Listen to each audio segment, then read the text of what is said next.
Well, Ben McCohen-Wilson is the Managing Director of YouTube for the UK and Ireland. Ben, good morning. Good morning, Amol. Hi. So this is a big moment for YouTube. Why this campaign? Why now? Why now and why this campaign? I think for YouTube, we recognise that we've reached a point where, with lockdown restrictions lifting further, and heard that segment earlier, with the British summer finally arriving, and actually with young people now being able to take the vaccine, YouTube as a platform that reaches 98% of the UK's 16 to 34-year-olds has a role to play in ensuring that those people have best access to the facts about the vaccine and to about the ending the pandemic. And will you also continue to allow content on YouTube from people who are sceptical about vaccines for whatever reason? So we've had very strict policies with respect to COVID, and we've had that from February of last year. It's been an area where we've now removed 900,000 videos, I guess, since whatever that is, 15 months. And our policies in that area have been evolving as the science has evolved and as we've moved through various stages. I mean, early on, they were all about ensuring that we complied with staying at home and staying safe.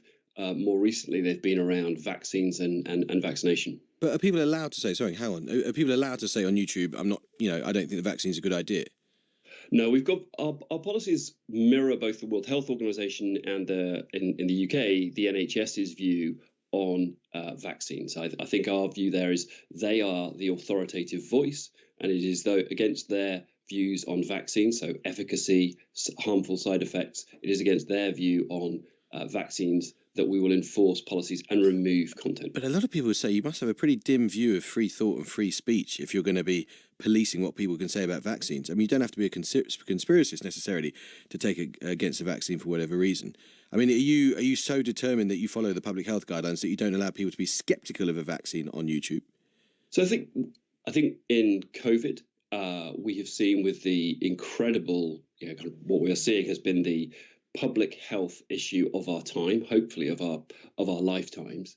And our view was it was important for us to, if you like, yes, to pick a source of truth. And for us, that has been the NHS and the World Health Organization. And it's against their view that we have enforced our policies. To pick a source of truth, because you sound to me, Ben, and you sound increasingly to me like a journalist. You sound like you're making editorial calls. And I've been, as you know, reporting on these issues for a few years, spoken to you about it many times. And as with all tech companies, YouTube, which is owned by Alphabet, the parent company to Google, has been clear. You say YouTube, you're not a conventional media company, you provide information on public health matters, but you don't commission content and you don't endorse campaigns.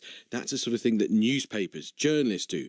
But here, you are commissioning content and you are endorsing the campaign. So even if you don't think of yourselves as journalists, you are crossing an intellectual and editorial boundary, aren't you?